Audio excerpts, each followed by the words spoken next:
ఇక చూసుకోండి.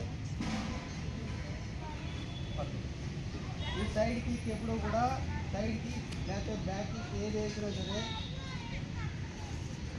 Opponent player ఎలా ఉన్నాడు, నా డైరెక్షన్ ఇటువైపు ఉంది, ఫుల్లీ ఇటువైపు ఇలా తీసుకోవాలి బాడీ. దగ్గరికి ఫుడ్ దగ్గరికి లెగ్ ఎలా రావాలి, లెగ్ ఇలా టైట్ చేయాలి, యాంకిల్ టైట్ చేయాలి, మొత్తాలు లెవెల్ రావాలి, ఇలా అలా పుష్ చేయాలి. కిక్ కొట్టేటప్పుడు ఇలా ఇటువైపు తిరిగిపోవాలి. మళ్ళీ చూసుకోండి.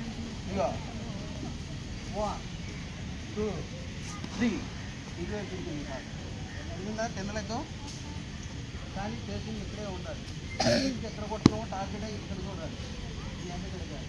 అప్పుడు ఏమవుతుందంటే కిక్ పవర్ వస్తుంది. మీరు ఇలా ఉండి ఇలా చేస్తున్నారు, ఇలా పెట్టి ఇలా చేస్తున్నారు, ఇలా చేస్తే అది రౌండర్స్ ఉంటుంది. రౌండర్స్ కిక్ అవుతుంది, సైడ్ కిక్ అవ్వదు, బ్యాక్ కిక్ అవ్వదు. అది యాక్టింగ్ బ్యాకింగ్ ఫుల్ టార్. ఇది ఈ లెగ్ 7 ఫుట్ స్టాన్స్లో ఉండాలి.